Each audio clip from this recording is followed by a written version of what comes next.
are you asking if it's important that you drink water separate than your BCAAs? Is that your question? It doesn't make any difference. Doesn't make any difference? Not at all. If you want to combine your BCAAs with all your water all day long, that's fine. If you don't, kind of your cutoff point for leucine as an amino acid is 40 grams. So most of your BCAA powders that you're going to drink are somewhere probably in that 2.5 gram per scoop of leucine. You'd be doing an awful lot of BCAAs during the course of a day to exceed 40 grams, which isn't like a critical break point. It's just recommended that you don't go beyond 40 grams of leucine a day. Does that answer your question? Okay, so I mean water, you know, water for everybody here, a gallon a day is kind of your bare minimum number. That we can kind of put across the board and say male, female, whatever, that gallon a day is an important number, okay? Austin, question. That all day you make tastes so good. Like, serious question. Is it possible to like have too much of it? Because I just like it so much that I like. What is it? That all day you made, that 5% stuff. Like, I've gone through one of those in like a week and a half. Again, as long as you're not exceeding 40 grams of leucine per day, I wouldn't worry about it. Like, that's kind of your critical. What would happen? You'd explode. Like I said, it's not like some hard number. It's not a critical number. Like, oh my God, you're going to die. Right. They just don't recommend you go beyond 40 grams of leucine a day. And so, how many scoops of that are you doing a day? 2, 3, 4? I think 5 or 6. Whoa. I'm not sure the exact amount of leucine in there, but again, let's assume that there's 2.5 grams of leucine per scoop. Mm-hmm. You're not coming anywhere close to that. At 6, you're doing 15 grams of leucine a day. Ah, okay. You're way, you know what I mean? You're way below what that number needs to be. So no worries there. So cheat meals. What's Like, that? What's a I cheat know. meal? Is it possible? It's like, Good question. Have you earned one? well, not right now, but Okay. like on normal, I have, but that's not what I'm just saying, like on normal when you're just, you know, not necessarily, you're just trying to maintain or sort of. Okay, here's my, let me jump that one. I'll jump that question. If you're training hard, I don't believe in things like an off season. I don't believe in things like bulking up. Yeah. I don't believe in things like, Refeeds. I don't know what that's the dumbest shit I've ever heard in my life. Like I don't know what those terms mean, because every day you're trained to be a better you than the previous day, right? So why would you then put garbage into your body? Because that's not going to help your goal. Let's say you've been dieting for, like on a strict contest diet for 12 or 16 weeks, and for whatever reason your body's not making that forward progress you want it to make. At that point, you use a set of honest eyes and say, okay, well, my body's not changing in a positive manner the way I had hoped it would, but I'm following my diet to a T. I'm doing all my cardio. How do I get over this hump? In that regard, a cheat meal would be a good idea. But again, I wouldn't use your own discretion, because chances are, if you've been dieting for 12 or 16 weeks, your brain doesn't work correctly. So you need someone that's objective to look at you and say, well, in my opinion, you need to do this. There's a whole lot of opinions out there. There's a whole lot of gurus out there. Like contest prep training is like the new in vogue thing now. Everybody and their mother that's done one show is a contest prep guru. And what do they do the last week before a show? They throw in these refeeds and cheat meals and change this and switch that. If yesterday you look great, if today you look great, why would you monkey with that for tomorrow? Do you think you're going to look that much better by some crazy diet manipulation? If you do, you're probably fooling yourself. A guy who used to compete in all these local shows when I was a teenager back in the early 90s, his name was Skip LaCour. He claimed to be a natural bodybuilder. I don't know what that's the biggest oxymoron in the world. Those are things natural bodybuilding. No such thing. No such thing. That's the dumbest shit ever. God. It's like, I don't know, a slow Ferrari. Why, bro? Why? For what? Okay. So he said to me a long time ago, and I'll never forget this, because I said, how do you get so shredded for shows? Man, you're always the most shredded dude at every show. He goes, because I don't change anything. I said, I don't understand what you mean. Like, you don't carb deplete, you don't carb load, you don't. At that time, the early 90s, there was something called a fat load that was like a real popular thing. And guys would literally be peeling the buns off of McDonald's burgers and eating this crap backstage at shows. and guys look good. Dare I say guys look better in 1995 than they do in 2015 on stage, for sure. So maybe they had some correct science going back then, because those guys would blow guys off the stage nowadays. I'm talking about local guys at local shows weighing 240 pounds shredded. Show me that today. It doesn't exist. So they had something right. But he said, why would I do any of that? He said, because 95% of what works for me, works for you, works for your girlfriend, works for my mom, because we're human beings, and so that 95% is the same. Are you willing to gamble you being 95% of your best to try to be 5% better? Because maybe you'll be 5% better, maybe you'll be 50% worse. Is that a gamble you're willing to take? So my answer to a cheat meal is typically where you think you've earned it, maybe you've earned it mentally and you can't take it anymore, then you should look yourself in the mirror and ask yourself why you're doing this. I mean, if that's truly your goal, to be the best you that you can be every day, if you're taking this that seriously, look yourself in the mirror, do a gut check. Because Lord knows that people can be in concentration camps in Vietnam for 7 years.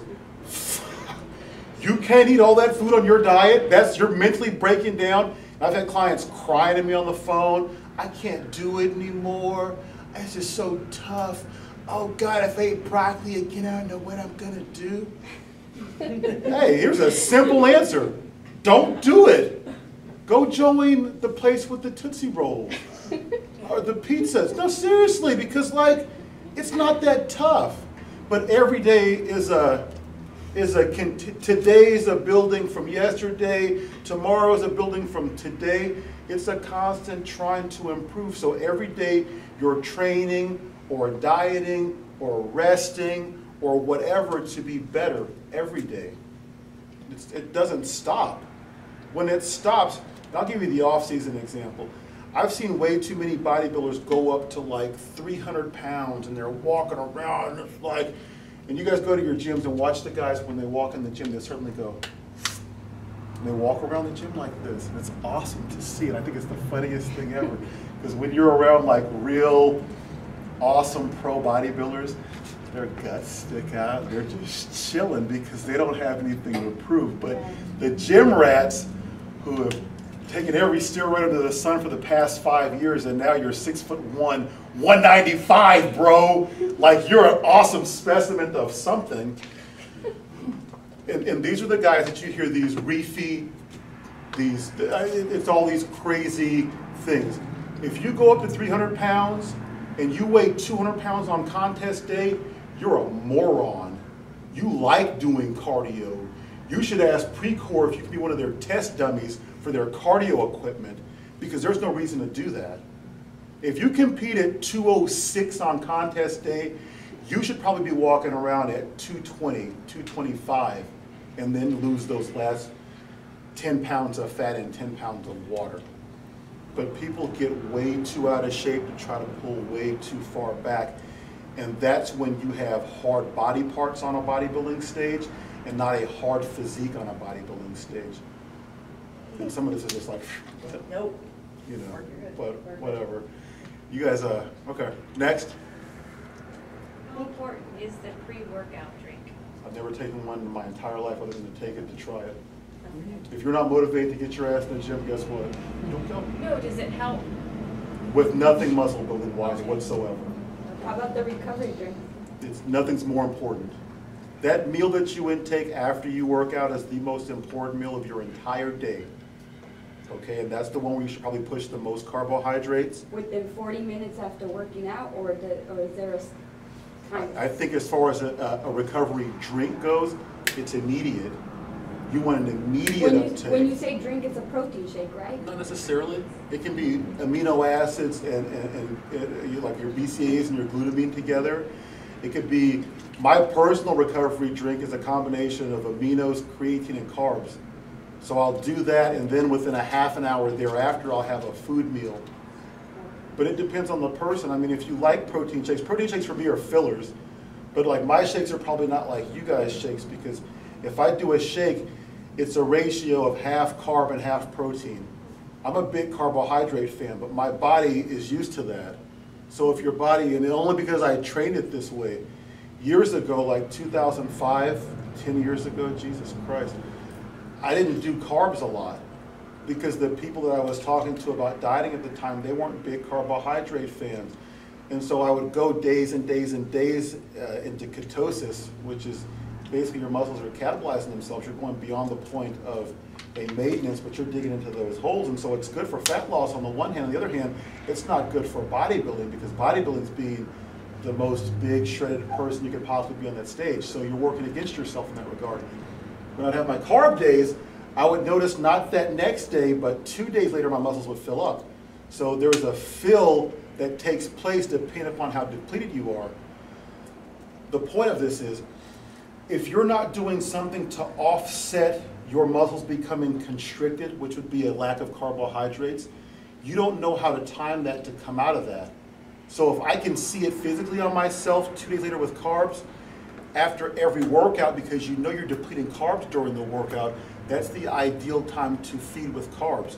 So if someone's even, as we say, carb depleting, which is a kind of a nonsensical term, because I'll talk to people and they'll tell me that they truly carb deplete, like honest to God, intake no carbs. That's crazy. When a bodybuilder says carb deplete, he means he's probably taking in about 40 grams of carbs a day. And if you're not, your brain functions stop completely. You're not thinking. You'll find yourself going to like an insulin shock, which if you've never, you guys ever become like you've gone too long without food, you'll kind of see stars a little bit and you feel a little lightheaded. That's the onset of insulin shock. So the only way that you come out of that is to have a very fast uptake of carbohydrates. And so carbs are, well, that's a different question. But your recovery drink, you want to take place as soon as you've done your last set. That's the onset of your recovery. Because remember, you're only as good as you are recuperating workout to workout. And the reason for that is, let me give you a little philosophy on how we train. The way that we train is, we're taking a, how do I explain this best? We're taking a human body as a whole, and we're trying to piece it up in ways that we can give you the maximum amount of workouts that your body can tolerate per week without you overtraining. So we have to peel back sets sometimes. We have to peel back even failure sometimes in order to say, well, if we're training this muscle group on Monday, and because of the way our schedule works, we have to train again on Thursday, how can I most quickly get you to recover from Monday to Thursday with those muscle groups? That's where your post-workout drink is like of the utmost importance, because we want to immediately start that rebuilding process so that come Thursday's workout, you're not weaker than Monday's workout. Does that make sense? So by keeping the, and it's really, you're playing with things, because you're playing with how hard you can push a human body, with how well that person recovers, with how, there's so many different factors. And then there's factors that we can't control within the gym setting that your personal life takes on. So you guys are out there living life, you know, going to Vegas for the weekend and not sleeping all weekend, or whatever life brings you, kids, whatever. So you have this life that goes on, which also affects your training. So again, recovery first. Every other meal during the day is not as important, but you still want to make sure that you're feeding your body in at least 3-hour increments. If you're going more than 3 hours without intaking some protein, and I'll say that protein is the backbone to every meal, okay? A meal, as we describe it, is both protein and another macronutrient. So we have 3 macronutrients: proteins, carbs, and fats. You can combine proteins and fats. Some people do that. If I'm writing a diet, what I like to drop first are fat, because typically if I'm dieting someone, guess what? You're fat, okay? So if we're trying to peel fat, how do you best peel fat? Eliminate fat first. Everyone wants to, I'm going to carb deplete and carb manipulate, and we're going to do no carbs for 3 days and carbs for 4 days. What the fuck is that? How do you know that person's body to arrive at that cockamamie shit? You don't. You're guessing because you read it in Flex magazine and it sounds good to you. That makes no sense. Peel fat back first. As that person becomes lean, then you learn how their body reacts to carbs. Then you can manipulate those other macronutrients. But for now, easiest way to burn fat, guess what? Get rid of all your dietary fat. When you're eating beef, eat 96% lean ground beef. When you're eating ground turkey, make it the 99 only. Give your body no reason to pick up additional fat. Then let your cardio do its work.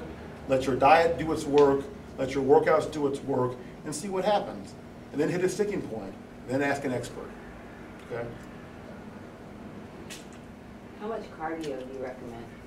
100 minutes a day. Are you for real? I'm not grading Or any more papers. Can As you little get as it? humanly possible. And I think for most people, and this is such a general, that's a very general term, it's goal dependent, okay? It's how your body reacts to cardio dependent. It's how fast your metabolism is dependent. I think most people should start doing a half an hour, 4 days a week, okay?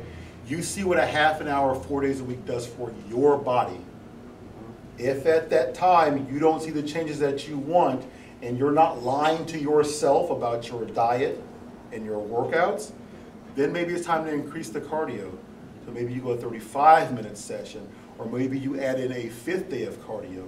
But any manipulation you make, this is the problem I have, and again, we kind of go back to the off-season, I'm either training hard or I'm not training at all kind of thing. I'll go back even to like my youth when I used to hang out with these bodybuilders, and they would say, if they're not taking super supplements, they're not training at all. And I always found it to be the funniest thing in the world, because I love training. I don't love competing. I don't. I think competing is kind of fucking gay, honestly. I love training, okay? But how else can you show that what you're doing training-wise is the right way if you don't go show it off on a stage? So if you're in fact a bodybuilder, guess what? Go bodybuild. I think we manipulate too many variables at once. And if you're being scientific about this, you manipulate one variable at a time. Yeah. So 4 times a week, half-hour session. Okay, I tracked my weight for 4 weeks and now I'm stagnating. What do? I'm gonna wipe the slate clean, I'm gonna start all over again. I'm gonna do all new stuff. I'm gonna eat a different protein source, different carb source. That's crazy. That's nuts. No. Keep everything the same and manipulate one variable. Plus 5 minutes of cardio, or plus 1 day of cardio. See what that does for you. It's gonna make a change. It has to make a change. If you change, and then hit a slight sticking point, you need to make a very small manipulation to keep that going. The worst mistake you can make, the worst mistake people make, is to do something and then in their brain say, that didn't work, so they scrap the entirety of that idea. Right. Chances are 80% of your concept is a good concept. Fine tune it, clean it up a little bit, and then keep going with it and see what happens. Right now, I try and mix up doing steady state cardio and high intensity interval cardio. Just I don't believe in the interval or high intensity cardio at all. I only believe in slow duration, slow, long duration cardio. Yeah. So as much as 45 minutes of cardio, but I only believe in either the rotating stairs or the treadmill, only. Okay. And as steep of an incline as you can possibly get on without holding on. Okay. And you're not running, you're walking at a It's so relaxing. 2 point whatever pace. If you're walking on a 12-degree incline at 2.8, you're not relaxing about that. No. Your glutes are on fire. Yeah. If they're not, there's no way you're walking correctly if your glutes are not on fire from a 12-degree incline at 2.8. No, I was talking about 3-degree incline. Yeah, that's not an incline. That's a anthill or something. That's not an incline. We want to hike that guy up there. So if we're talking cardio, I would suggest you guys start at like a 6-degree incline, and then every week go up a half a degree. Next thing you know, you're at 12. I wouldn't go beyond 12. We're going to have shin splints and whatnot, but I think 12 degrees is good. And I think maybe as fast as 3.0, and nothing faster than that. Yeah. Thank you. Shout them out, man. Shit. So I have this issue. I've always been real thin, and I want to gain weight, but I want to be able to do it correctly. Okay. I don't know if it's my metabolism, I got some tapeworm or something. Yeah, I have no idea, but it's always been a problem for me, well, like an issue. I can't gain it, but I want to do it in a healthy manner, so I wanted to see if maybe there's something you can help me out with. The first thing you can do is eliminate that word from your vocabulary completely. There's no such thing as can't, my friend. Okay. Okay. You can't fly. Right. Beyond that, get the word can't out of your vocabulary, because you can. Yeah. Help much skinnier cats than you gained weight before, man. And then I'd ask you, are you lifting weights?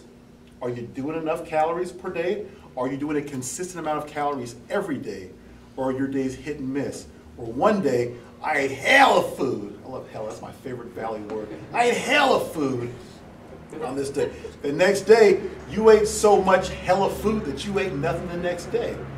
Well, guess what?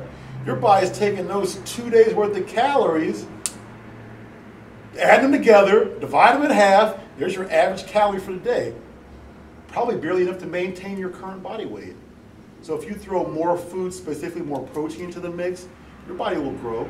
And then the lifting weights in here, this is a catalyst. This is not the end all do all. There's components to this stuff. So it's your rest, okay? It's where your mind's at, like a positive attitude that you truly can achieve what you're trying to achieve in here. It's the weights, it's the diet. There's a synergy to all these things. So if any of those components are out of whack, the body doesn't react correctly. It may not put on weight. It may not gain the weight that you want to. But you've got to be consistent, one. That's like the thing where people fall off most is a lack of consistency. And they'll say, well, I don't know what you mean. I've been doing this for a month. For a month, bro? A month. Wow. Okay. I've done a whole lot of shit for a month and was at the same place a month later as I was that first month. Give it a year. I heard a guy, Stevie B, okay, who used to be this DJ for Guy and a bunch of East Coast, Rex and Effect, and he was the world champion of scratching. Okay, there truly is such a thing. I shit you not. I'm a hip hop head. Okay, truly is. He said he moved back into his mom's pad.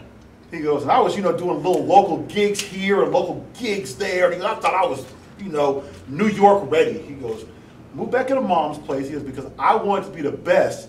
He goes, and I went out one night and I'm doing my thing. He goes, and there was this cat across the way. He goes, and he was 100 times better than me. He goes, and me being a competitive person, he said, I couldn't take that. And me being a competitive person, I can only relate to what he said 100%. Because I couldn't take that if that was the case. So what did he do? He said, I moved back into my mom's house and I dedicated 1 year of my life to being the absolute best DJ I could possibly be. He goes, and you know what I did that next year? He won the DMC World Championships. 1 year. 1 year. You do anything for 1 year and dedicate yourself to it, you will be damn good at that in 1 year. In 1 month, that's not like you're a quitter. You try something for 1 month and you give up, you're a quitter. Give it a year and really try to do it. So write down what you eat every single day. Do those workouts. You have a planned workout schedule. You don't go in and say, I'm going to lift some weights today. And that's how most people walk into the gym. They walk into the gym, they have no plan. There's no plan. You walk in the gym, you look around, you go, what's up, man? What's going on? I'll get you later on. And you'll look and you'll see who's where. You'll go make your little rounds, and you'll see what equipment's not being used. You'll manipulate a workout in your little brain as to what you think is going to make a good workout for that day. You didn't follow a plan. You put the peanut butter and jelly on the outside of the fucking bread. Okay? That's not a peanut butter and jelly sandwich. It's not. It's not. You got to have a plan. You got to know slice of bread, peanut butter, jelly. Put it together, there's my sandwich. You walk in the gym, I'm training chest, I'm going to do incline presses, I'm going to do cable flies, I'm going to do flat dumbbell presses, and I'm going to stretch that muscle. Why do we stretch? Why do we, every time we finish a body part, that last movement we stretch? Why? Why, D? Why do we stretch? It's good for us. That's an awesome answer. You told us to? Come on, anybody, come on. To bring blood, is it to circulate blood in the muscles? It's damn close. Yes, yeah. It's recuperation, okay? So think of your muscle as being like a balloon, okay? So you go in and you lift weights and you feel that pump sensation from lifting those weights, right? That pump is awesome. It is. It's an awesome feeling. Wow, to keep that pump, well, at least for guys, to keep that pump all day, like we feel good when we're all pumped up. That's the feeling we want. That pump balloon deflates, okay? What we want to do is make that pump balloon the next time we go train it be a bigger balloon, and be a bigger balloon, and be a bigger balloon, which is why your post-workout meal is so important to flood those nutrients into that muscle cell. But you stretch that muscle, the fascia is the tissue that encases the muscle. We want to open that fascia up for faster recuperation, to pour more macronutrients in there, but ultimately, as a bodybuilder, to have a bigger muscle. Well, I'm a girl, I don't want a bigger muscle. Yes, you do. Oh, yes, you do, okay? Because chances are you don't have enough testosterone running through your body to become some freak of nature. I don't want to be some. Is any member of your family, then how in the hell would some girl become that? You're not. You just train as hard as you can be to be the best you can be. And if you're a female trying to train, you should try to be, I don't know who you guys know bodybuilding wise, but you should always try to ascend to be Ronnie Coleman or Arnold Schwarzenegger or whatever name I can throw at you guys. Dana Daily.